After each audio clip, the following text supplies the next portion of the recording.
섭리기업체에서 공직생활 출발. 구리 수택리 통일산업.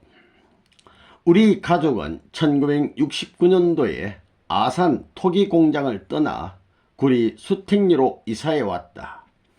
1970년 12월 축복가정 부인 3년 총동원 전도가 시작되기 1년 전이었다.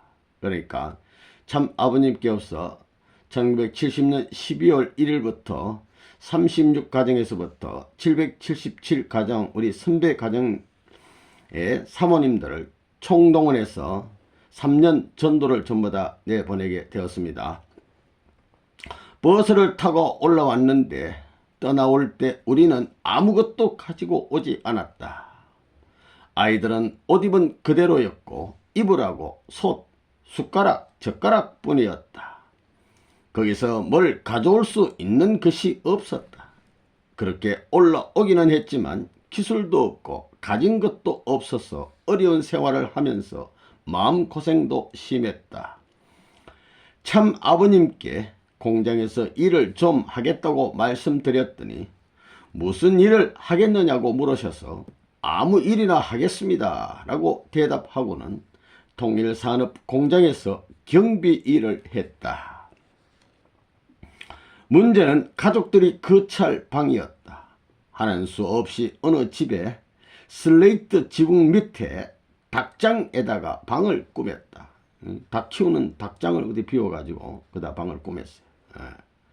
보증금 없이 세를 주고 그것도 세를 좀 주고 얻어서 왕개를 몇 가문이 사다가 바닥에 깔고 그 위에 장판을 깔고 이 닭똥냄새 좀 나지 않겠어요? 그러니까 대충 청소하고 그러면 냄새도 되고 제거되고 좀 보온이 되지 않습니까? 왕겨 쌀 껍데기 장판을 깔고 벽에는 신문지를 발랐다.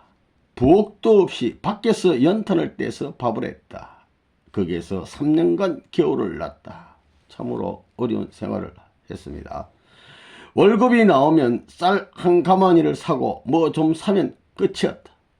도저히 이것 가지고는 살 수 없을 것 같아 무엇을 할까 고민하다 독을 가져다 팔아야겠다고 생각했다. 그때 마침 전에 아산에 살다 구리에 올라와서 망우리 고개 넘어가는 쪽에 독 공장에서 일하고 있던 사람을 찾아가서 부탁했다. 그 사람이 공장에서 일해서 임금 대신 받은 독을 우리가 외상으로 가져다가 집 마당에 놓고 팔았다. 독은 주로 집사람이 팔고 황룡료 우리 여사님께서 팔고 나는 공장 일을 했다. 날방에서 냉방 같아요. 냉방에서 겨울에 불도 못 떼고 지내면서 독장사를 하는데도 집사람은 불평하지 않았다. 대단히 훌륭한 신앙을 가진 우리 사모님이었습니다.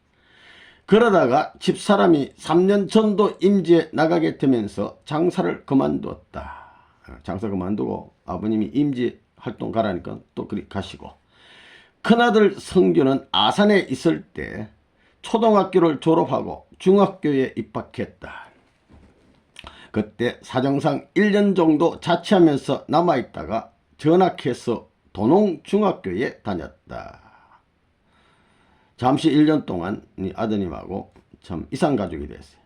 큰딸 성숙은 수택리 초등학교에 들어갔고 둘째 아들 준호와 둘째 딸 엄미는 아직 학교에 안 다닐 때였다.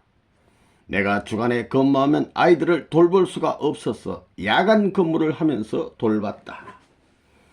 여유라는 것은 아무것도 없었던 그 시절 서울 본부교회까지 나와서 주일 예배에 참석했다.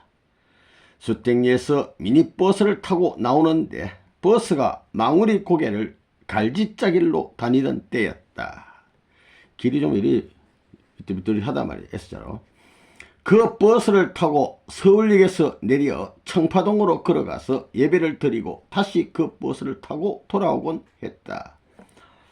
통일산업 앞 도로변에 정석천 장로님 댁이 가게도 하면서 집도 되고 가게도 하면서 살고 있었다.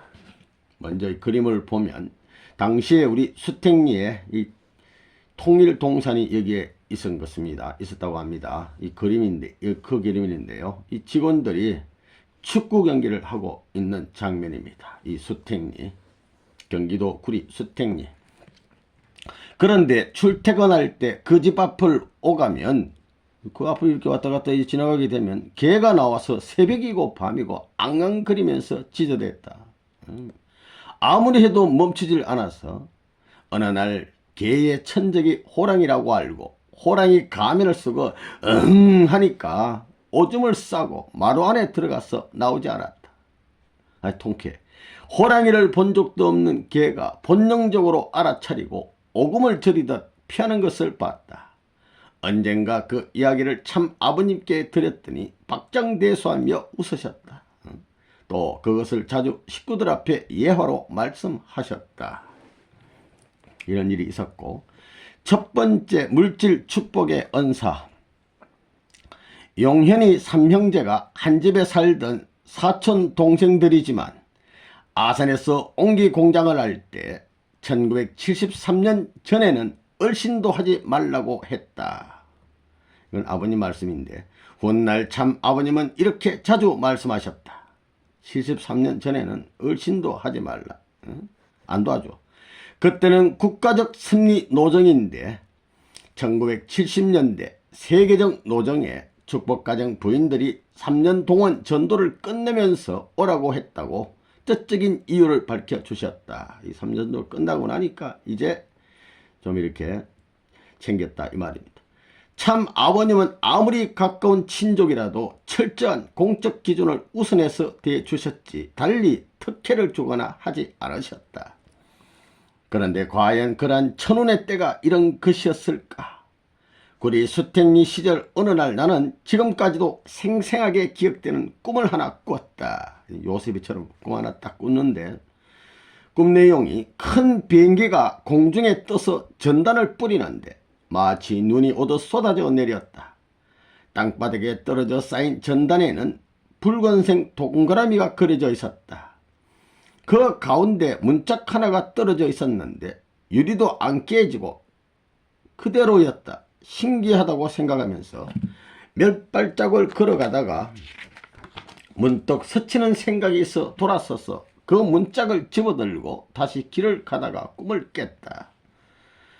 다음 일요일 아침에 마이크로버스를 타고 서울역에서 내려 청파동으로 가는데 어떤 아주머니가 주택복권을 팔고 있었다. 청파동에서. 그것을 보고 저만치 지나가는데 지난밤 꿈 장면이 바로 떠올랐다. 아, 바로 저거로구나. 눈처럼 쏟아지는 전단에 그려진 빨간 원은 아무것도 아니라는 의미이고 손상되지 않은 문짝은 집이라는 생각이 들었다. 주택복권 집. 돌아서서 보니 복권 살 돈이 문제였다. 주머니를 뒤져보니 버섯 살 것과 헌금할 것을 제하고 마침 복권 2장 살 돈이 남아있었다. 그것으로 아주머니에게서 복권 2장을 샀다. 그때 순간적으로 이것은 틀림없이 1등이다 라는 확신이 들었다. 교회 예배에 참석하고 집으로 돌아와서는 집사람에게도 이야기하지 않고 복권을 봉투에 넣어 참 부모님 전령 뒤에 감춰놓고는 발표 날만을 기다렸다. 발표 당일에 야간 근무를 하고 나서 이제 경비실에 들어온 아침 신문을 가지고 집으로 돌아오자마자 감춰둔 복권을 꺼내 맞춰보니 1등이 맞았다. 하루아침에 이런 돈벼락이 어디 있는가. 집도 없이 닭장에서 사는 처지에 꿈인지 생시인지 정신이 하나도 없었다. 살을 꼬집어봐도 꿈은 아니었다. 가까운 주택은행 지점으로 갔더니 본점에서만 당첨금을 지불한다며 큰돈이니까 그쪽으로 가라고 했다. 그래서 강화문 쪽 본점으로 갔더니 칠판에 번호가 붙어 있었다. 복권을 건네주니까 그때 돈으로 100만원인가 그쯤 되는 당첨금을 내줬다.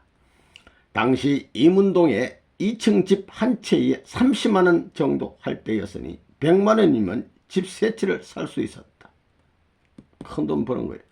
돈을 받아왔는데 잠이 오지 않았다. 잠이 오겠습니까 이거. 갑자기 큰 돈이 생기니까 어떻게 해야 할지 몰랐다.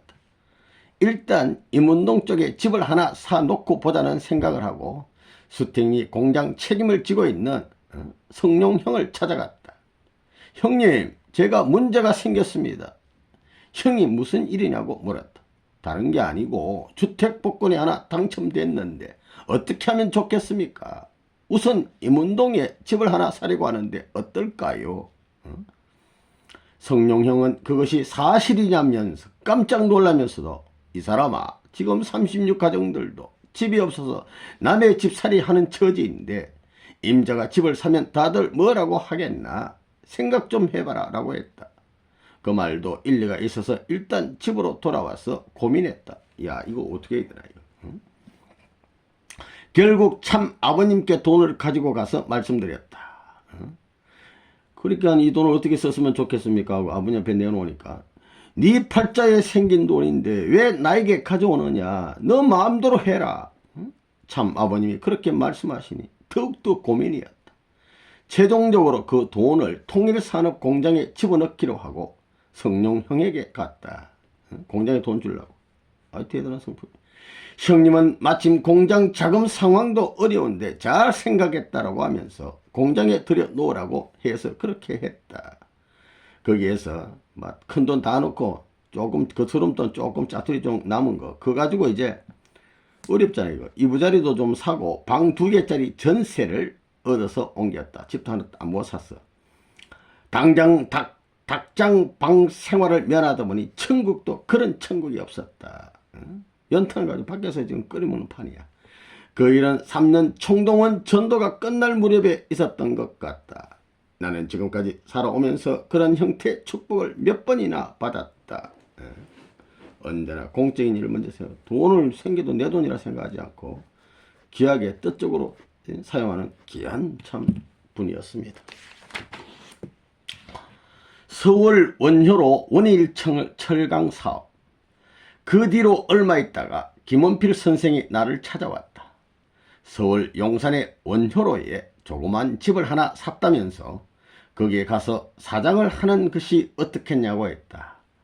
나로서는 큰 책임을 지지 않고 부담 없이 일하기에 수택리 공장이 좋아서 망설였다.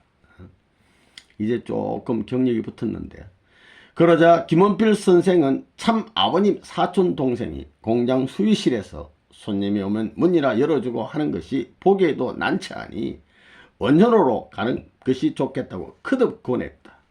그렇게 해서 1973년쯤에 원효로로 이사하게 됐다. 4층 건물 꼭대기층에 방을 들여 가족들이 생활했는데 수택리 셋집에 비하면 훨씬 나았다. 거기에서 3, 4년간 철제 사업을 맡아 운영했다.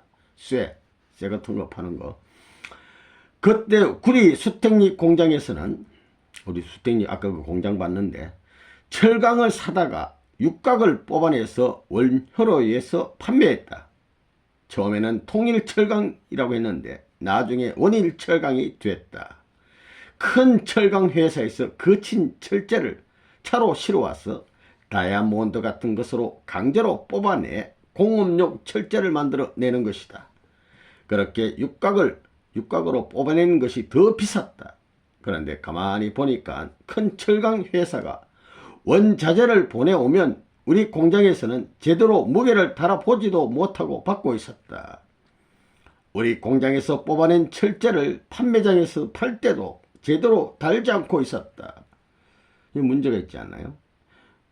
정확히 물건 달아가지고 몇 킬로 이렇게 해서 팔아야지. 공장에도 자재가 쌓여있고 판매장에도 철제가 꽉 차 있는데 일일이 개근을 해볼 수도 무게를 재볼 수도 없으니 재고를 파악할 수가 없었다. 그러다 보니 남은 장사인지 믿지는 장사인지 알 수가 없는 것이다. 작은 공장들이 판매장에 철제를 사러 오면 5km에서 10km 정도 분량을 리어카로 받아간다. 그런데 어느 날 물품을 파는 직원이 사가는 사람과 돈을 주고받는 장면을 보게 됐다. 무슨 뒷거리가 있어. 그것을 보고도 아무 말을 하지 않고 가만히 있었다. 그러다가 창원에서 15톤짜리 트럭이 온다는 연락을 받고 올라오면 톨게이트에 차를 세우고 기다리라고 했다. 아침에 전화를 받자마자 차를 타고 톨게이트로 나가 개근을 해보니까 무게를 재보니까 1톤이 모자랐다.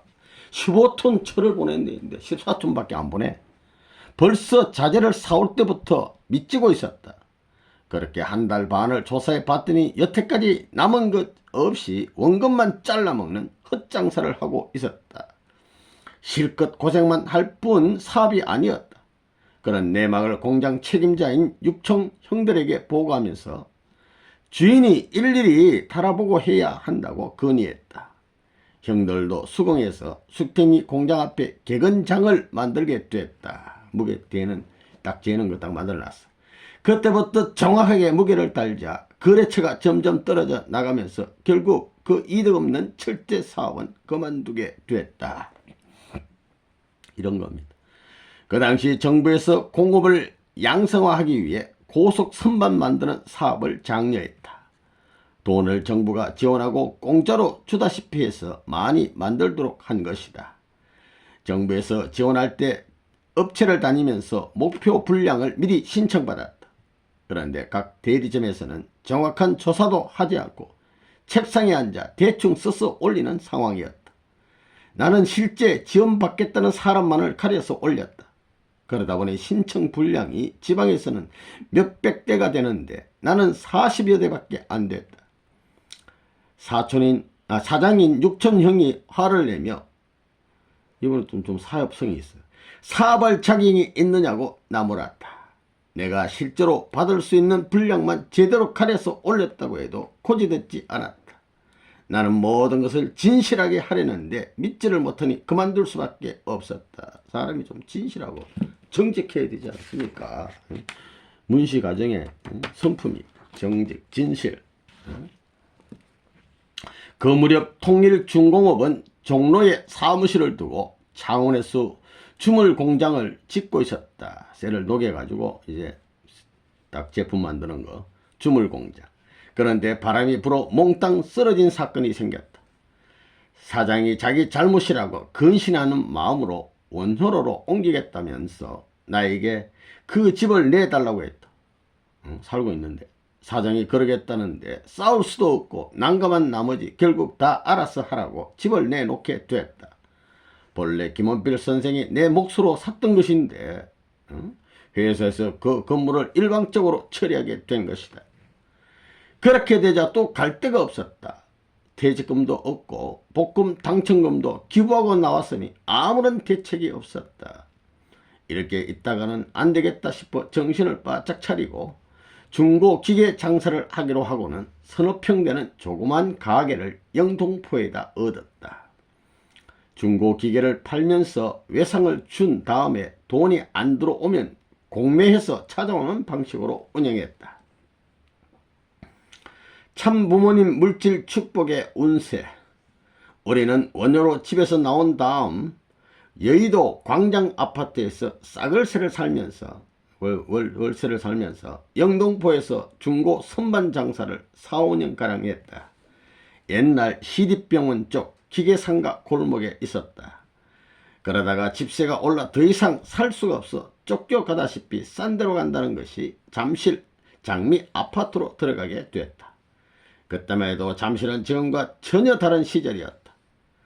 참 아버님은 1970년대 국가적 차원의 승리를 전개하시면서 종친들에게도 공적인 일을 맡기셨다. 용선형은 구리 일대의 땅을, 용기형은 청평 성지의 땅을 관리했다. 성룡형과 성견형도 기업체 책임을 맡았다. 그런 가운데 나에게 교문리 배밭 일부 관리를 할당하셨지만 나는 아직 젊으니 자력으로 해보겠다고 말씀드렸다. 1982년 10월 말 참 아버님이 서울 신문로 공간으로 우리 오형제를 부르셨다. 신문로에 부모님 공간이 있어요. 그때 여기서 누가 제일 못 사나 라고 물으셨다. 막내가 제일 못 삽니다 하고 용기 형이 답변하자 참 아버님은 너희가 좀 도와주지, 응? 집도 한 칸 없다며 하셨다. 나를 보고 뭘 하며 사느냐고 물으셔서 중고 물건을 사다가 팔고 있다고 말씀드렸다. 막내가 풀려야 너희도 좋지, 안 그러면 안 풀려. 저 얼굴 좀 봐라. 돈이 터덕터덕 붙었다. 참 아버님이 나를 직접 챙겨주시진 못해도 얼마나 염려하고 계시는지 느껴져 왔다. 그 있던 날이 1982년 11월 초하루였는데 아침에 청파동 본부교회로 갔다. 참 아버님이 일찍 나오셔서 누구 나와서 노래 한마디 하지 하셨다. 그때 김창집이라고 참 아버님 친구가 있었는데 그분이 손을 번쩍 들고 제가 한번 잘해보겠습니다 하고 노래를 하겠다고 했다. 참 아버님이 보시고는 너 창집이 아니냐? 누가 어떻게 통일교에 다 왔냐? 그러셨다. 김창집 씨가 문용현 장로가 전도에서 나온 지 오래됐습니다 하니까 참 아버님이 그래? 문 장로 어디 있어? 너도 전도할 줄 아냐? 나는 우리 문중에서 모든 진액을 내가 다 빼가지고 나왔다고 생각했는데 그래도 남은 것이 있는 모양이지. 전도할 줄 아는 것을 보니 하시며 반가워하셨다. 그날 저녁 때 신문로 공간에서 전화가 와서 들어갔는데 참 어머님이 봉투를 하나 건네주셨다. 저는 아직 젊어서 앞이 창창한데 이런 걸 받기에 마음이 허락하지 않습니다 라고 하면서 사양했다. 그러자 참 어머님이 극구 억지로 주머니에 집어넣어 주셨어요. 이 문씨들은, 이 귀한 분들은 남의 신세지는 것 별로 안 좋아하는 성품이 있는 것 같습니다. 그때 나는 잠실에 살면서도 용산교회 재직회장을 맡고 교회를 용산까지 다니고 있었다. 잠실에서 용산까지. 참 어머님으로부터 돈을 받아서 나온 다음 날 아침 교회에 가려고 집사람과 함께 버스 정류장에 나왔는데 누가 문사장 하고 불렀다. 돌아보니 부동산 중개소 사장이었다. 잠깐 보자고 해서 아니, 교회 빨리 가야 돼 지금. 시간이 없다고 하니까 좀 늦으면 어떠냐고 다짜고짜 끌고 들어갔다. 부동산 사장은 앞에 삼성전자 총대리점 건물 120평짜리 가게가 저렴하게 나왔다며 팔게 나왔다 이거야. 하나 하는 것이 사는 것이 어떻겠냐고 제안을 했다. 그때 돈으로 1억 4천만인가 4천만 원 했는데 꿈도 못 꿀 일이어서 안 된다고 했다. 돈 한 푼 없는데 무슨. 그랬더니 막무가내로 일단 계약만 하려고 했다. 돈이 없어. 그러니까 돈이 없으니 다음에 보자고 하는데도 음이라도 써놓고 가라고 하면서 문방구 음에 1,400만 원 계약금을 써놓고 돈 한 푼 안 줬어. 일단 써놨어. 손도장을 억지로 찍혀서 꼭 찍어줬단 말이야. 나는 이것은 가짜다 하며 일어섰다. 가짜잖아 아무리 봐도. 아무리 그렇다도 내 입장에서는 산 것이 아닌데 그 사람은 산 것으로 알았던 모양이다. 일단은 뭐 이름 쓰고 손도장 찍었으면 또 그게 효과가 있으니까. 아무도 내가 참 아버님과 가깝다는 것을 아니까 돈이 엄청나게 많다고 생각하고 밀어붙였던 것 같다. 이게 1,000원이 동급이다. 집사람과 나는 부동산 중개소에서 나와서 서둘러 용산교회로 가서 예배를 드리고 식구들과 점심을 함께 하고 집으로 돌아왔다. 그날 저녁 밥상을 받았는데 밥 딱 먹으려고 그러는데 부동산에서 다시 전화가 왔다. 아침에 산 것을 팔자며 빨리 나오라는 것이다. 아침에 도장만 찍어줬는데 뭐 또 팔아. 무슨 농담을 하냐고 했더니 농담이 아니라며 당장 나오라고 다그쳤다. 어이가 없는 상황이었지만 낮에 지장을 찍은 것도 있고 해서 밥도 안 먹고 나갔다. 그랬더니 별 2개짜리 스타 별 2개 장군이 와서 기다리고 있었다. 선생님이 그 집을 샀습니까? 별을 단 장군이 갑자기 그렇게 물으니까 영문도 모르고 겁이 나면서도 그런데요 왜 그러십니까? 했다. 그 집을 제게 파세요. 계약했다면서요. 계약한 사람이 주인이잖아. 글쎄요 계약만 가까스로 했는데 팔라고 하시니까 좀 그러네요. 그는 제발 팔라고 통사정을 했다. 그러자 부동산 사장이 나를 밖으로 데리고 나가더니 석장을 준다고 말했다. 석장. 그것도 당장 현찰을 주겠다고 하면서 소장은 그 자리에서 3천만 원을 수표로 건네줬다. 한 장이 1,000만 원이야. 엉겹결에 문방구 음에 지장 한번 찍고 3천만 원짜리 아파트 한 채를 그냥 얻은 셈이다. 이거 뭐 손도 안 대고 그냥 뭐 한다는 말이 있잖아요. 공짜로 그냥 3천만 원 생긴 거야. 참 부모님 축복의 말씀이 떨어지기가 무섭게 우리 아버님이 신경을 쓰니까 그렇듯 생각지도 않은 돈벼락을 맞았다. 돈이 이렇게 굴러 들어오는구나. 하늘이 이렇게 축복하시는구나. 처음에 잠실 장미아파트 8동에 살다가 이제 3천만 원 생겼어. 3천만 원이 생겨서 13동 집을 3,600만 원 주고 사서 옮겼다. 거기에서 24년을 사는 동안 운이 터졌다. 특히 큰아들 성규 내외가 6천가정 축복을 받고 나서 1985년도에 손녀 이영을 낳고 1987년도에 손자 수영을 낳았다. 그 손녀가 나오면서부터 우리 집 살림이 피기 시작했다. 그래서 내가 그 손녀를 보면 우리 복덩이 한다. 손자들이 막 태어나면서 이제 막 복이 열렸다 이 말이야. 하늘은 주실 만큼 주신다. 1979년 12월 12 사태 이후 군사반란, 전두환 노태우 하나의 군사반란, 불황의 여파로 공장이 많이 망하고 경제가 어려울 점에 나에게는 돈이 들어왔어요. 이렇게 10년만 가면 서울에서 이름난 부자가 될 것이라는 생각도 들었다. 막 돈이 막 밀려와. 2, 3년 동안 어마어마한 돈을 벌었다. 뭐 얼마인지 모르지만 하여튼 어마어마하게 벌었어. 하지만 하늘은 주실 만큼만 주시고는 더 주지는 않는다. 그치? 나는 자신이 바른 길만 제대로 간다면 하늘은 언젠가는 축복을 해 주신다고 믿는다. 법률 사무에서 처분 대행하는 사람들을 집달이라고 한다. 공장이 망해서 공매가 나오면 거기에 얼마씩 써서 돈 막 얼마 경매 붙이잖아요. 내는 것도 있고 현장에서 가격을 비교해서 마지막에 떨어지는 것도 있고 신용이 있으면 은행이 밀어준다. 하여간 한 번은 정부의 과학 실험용 공작기계 아이다 프레스 8,000톤짜리를 신문에 내서 공매하는데 전국에서 300여 명이 모여왔다. 그때 10만원짜리 수표를 2천만원 정도 뿌려서 모두 먹고 물러나게 하고 그것을 샀다. 그럴 때는 진짜 살만한 사람에게 계약금 가진 것을 보여달라고 하고 얼마를 바꿔서 밀어준다. 현찰을 가지고 그 당구만 받아도 하루에 몇백만 원을 벌 수 있었다. 돈 버는 기술이 이제 생겼어. 그런 경매 현장 규정을 알고 바람을 타면 많이 벌 수 있다. 그때는 돈 버는 것이 그렇게 쉬울 수가 없었다. 돈을 이렇게 쉽게 벌어야 돼. 어느새 내가 돈이 많다고 전국에 소문이 나 있었다. 전국에서 누구누구가 잘 산다는 것이 정해지는데 거기에 내가 끼어 있었다. 정부에서 운영하던 충주 비료공장을 공매할 때도 참여했다. 그 정도면 내가 당시 어느 정도 호조였는지 알 수 있을 것이다. 당시 참 잘 나갔다 이 말입니다. 공장 경매에서는 구리, 기계 등 분야별로 얼마씩 해서 찢어주고 남는 것은 계약한 사람에게 돌아온다.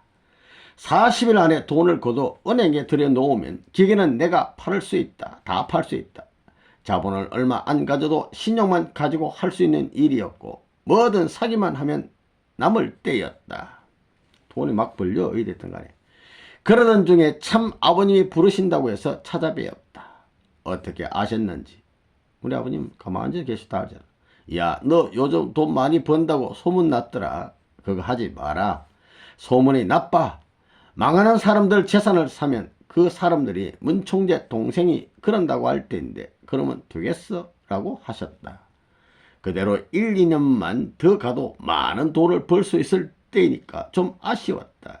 하지만 말씀에 순응해서 그 일을 그만두기로 했다. 어쨌든 그 사이에 생활 기반을 상당히 닦아가고 있었는데 막상 그만두고 보니 앞이 막막했다. 하늘이 천명에 절대 복종하는 그런 성품을 가진 분이었습니다. 심리기업체와 재단 공직. 나는 머리가 그렇게 나쁜 것 같지 않은데 불운한 시대에 태어나 공부를 제대로 하지 못했다. 초등학교 졸업장도 받지 못했지만 1973년 이후 원일 철강이나 세일 판매 사장을 했고 1994년부터는 성심 창업투자 이사장과 세일 중공업 부사장도 지내봤다. 그러는 동안에 1996년 4월에는 과테말라 국가 메시아로도 임명받아 활동했다. 과테말라, 좋은 나라, 중남미에 마야 문명이 있는 그 나라입니다. 나는 그런대로 사리 판단은 빠른 것 같다. 결제할 때 옳고 그름을 정확히 판단하려고 노력하다 보니 회사를 운영하면서도 크게 실수한 것이 없다. 참 아버님은 나를 보시고 저 동생이 머리가 참 좋은데 내가 공부를 시키지 못해 부끄럽다라고 말씀하셨다. 문용현 장로님 어머님이 동생들 맡긴다 했으니 그랬잖아요. 부모님 입장에서 공부를 좀 시켰으면 못 시켰다 이런 얘기입니다. 1980년에서 90년대 셀중공업이 데모하고, 셀중공업 데모에 회사가 데모하면 참 어려워지지 않습니까? 운영이 어려워지자 참 아버님이 나를 한남동 공간으로 부르셨다. 너 셀중공업에 가서 주인 노릇을 좀 해라. 먼저 넘어가기 전에 이 사진을 볼 것 같으면 과테말라 국가 메시아로 임명받고 과테말라 협회장과 함께 한껏 찍은 사진 되겠습니다. 이분이 문용현 장로님이시고 사모님이시니까 중간에 있는 분이 아마 협회장 같아 보입니다. 이렇게 과테말라 국가 메시아니까 그 나라 협회장하고 사진을 이렇게 또 한껏 찍어 놨습니다. 주인 노릇 좀 해라 그러셔서 제가 뭘 할 수 있겠습니까? 라고 여쭸더니 아무것도 하지 않더라도 주인이 가서 지켜야지 하셨다. 그래서 셀중공업이 경영자가 자주 바뀌고 복잡한 때에 부사장을 겸임했다. 그 당시 자본금이 몇백억쯤 되는 성심창업 투자회사도 있었다. 셀중공업의 자본을 가지고 각 업체를 도와서 투자하는 회사였는데 그 회사 이사장에 취임해 7년간 일했다. 그런 중에 참 아버님은 나에게 통일재단 상임 고문 겸 감사를 하라고 명하셨다. 상임 고문 겸 감사. 1994년 2월 초하루 본부교회의 집회 석상에서였다. 용현이 너는 내가 지정하는 그 사람들을 중심 삼고 감사원을 만들어서 협회부터 전부 감사하라. 감사. 내가 지시한 거야. 전권을 허락하는 거야. 그 말씀에 따라 재단 감사로도 일했다. 남미 브라질 상파울로 교회 갔을 때 참 아버님이 나를 이쪽으로 올라오라고 부르셨다. 내가 밀어줄 테니까 셀중공업을 제대로 해봐라 라고 말씀하시고는 재단 책임자를 불러서 380억 있는 거 문 장로한테 주라 하셨다. 이제부터 그 돈의 주인은 너다. 빨리 한국으로 들어가서 셀중공업보다는 그 협력업체를 크게 만들어 봐라 라고 지시하셨다. 중력회의에 참석해 보면 큰 돼지 작은 돼지라는 말이 있다. 큰 기업과 그에 딸린 협력업체들을 비유한 말이다.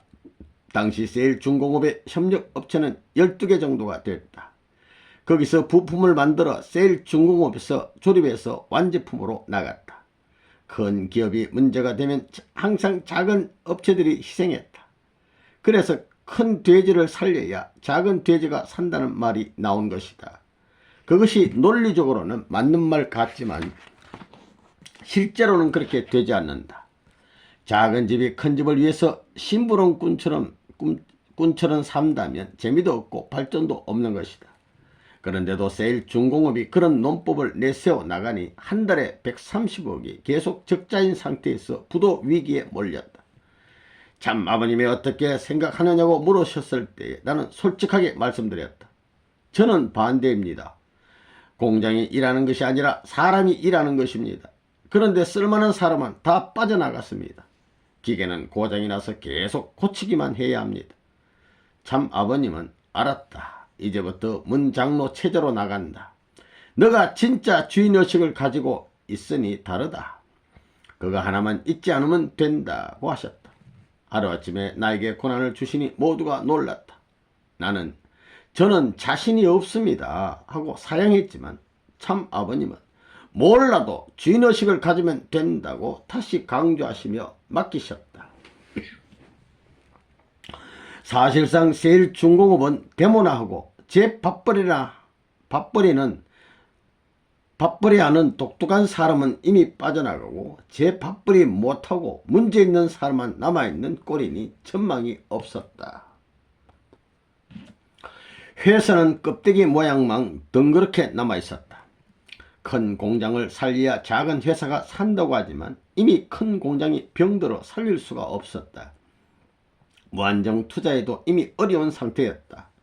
조그만 돼지에게 콩을 많이 먹여 큰 돼지를 만들어야 할 상황이었다. 참 아버님은 그것을 아시고 작은 돼지를 먼저 살리라고 지시하시며 나에게 돈을 넘겨주신 것이다. 회사에 돌아와 확인해보니 지시하신 돈이 들어와 있었다. 그때 모 경리 부장에게 이 돈은 참 아버님이 주신 거니까 허락 없이 쓰지 말아 이거야. 이 사진은 통일중공업을 방문하신 참 부모님 사진이 되겠습니다. 직원들이 이렇게 부모님 모시고 이렇게 공장을 둘러보는 모습 되겠습니다. 함부로 쓰면 안 된다. 성심 투자에 돌려서 통일로 줘가지고 빚을 갚으면 이중 효과를 내면서 우리 회사는 클 수 있다. 빨리 돌려줘라. 그렇게 지시했다. 그런데 며칠간 그 경리부장이 출근을 안 했다. 내가 화가 나서 찾았더니 20일 있다가 나왔는데 아니 사람 말도 없이 20일 동안 있다가 나왔어. 돈이 어디로 갔는지 입을 다물고 말을 안 했다. 위에서 그렇게 지시했다는 것이다. 그래서 어떤 효과도 보지 못하고 말았다.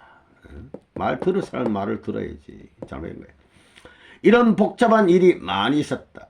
800억으로 조선소를 사라고 지시하신 적도 있었다.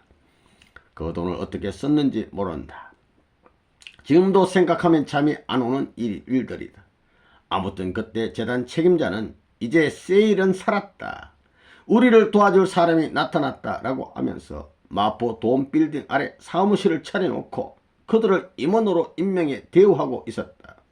나 역시 참 아버님의 명을 받고 주인 입장에서 재단에 와 있는데 나도 모르게 이러는 것은 안 된다고 말했다. 그래서 내가 아는 용산경찰서 과장에게 신원조회를 부탁했다. 1시간도 안 되어 전화가 왔는데 모두가 전과 10범이 넘는 사기꾼들이라는 사실이 드러났다. 그 결과를 가지고 재단의 어떤 사람에게 제대로 알아보라고 말했다. 그 이튿날 밤에 그 놈들은 모두 다 도망가 버렸다. 사발을 하려면 좀 똑똑해야 되지. 확인해보고. 이렇게 허탕으로 하면 안 되는 거죠. 이런 경우에서 알 수 있듯이 사업은 아무나 해서는 안 된다. 주인다운 주인이 차고 앉아 해야 한다. 신앙단체에서 신앙만 가지고 될 수 있는 것이 아니다. 물론 주인 입장이라 해서 무조건 강압적인 방식으로 하는 것은 더욱 맞지 않는다. 일하는 방법에는 두 가지가 있다. 강하게 밀어붙여 강제적으로 하는 것과 스스로 주인 입장에서 깨닫고 헌신할 수 있게 하는 방법이다. 언제든 단체나 회사 운영을 들여다보면 누구나 자기를 중심하고 편하게 가려고 한다. 회사를 중심으로 움직이느냐 자기 밥그릇을 중심삼고 움직이느냐에 따라 다르다. 무슨 일이든 주인이 차고 해야지.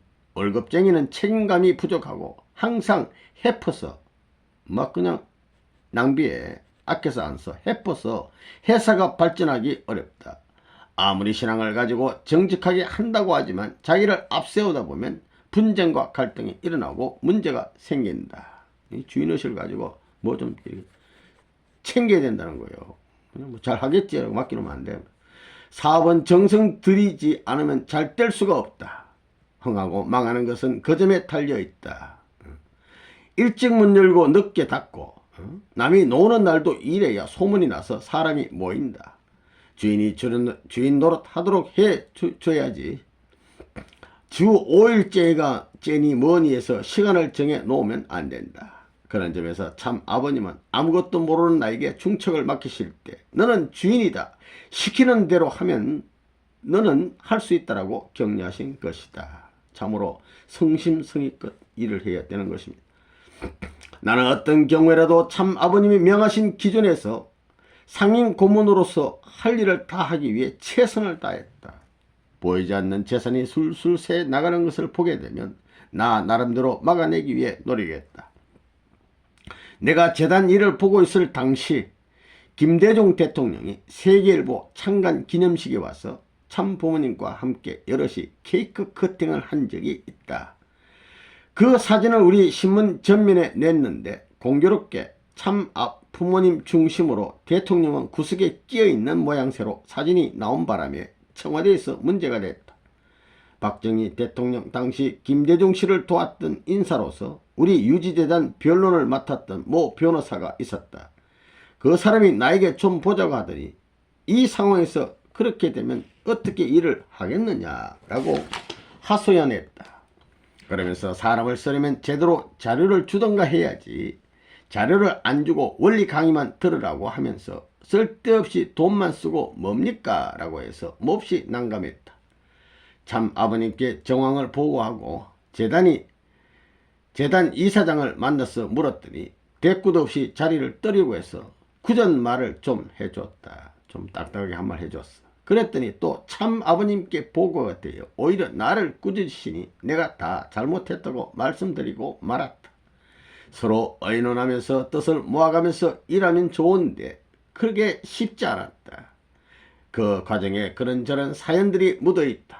하지만 우리에게는 지나간 일보다는 앞으로 어떻게 할 것이냐가 더욱 큰 문제인 것이 사실이다.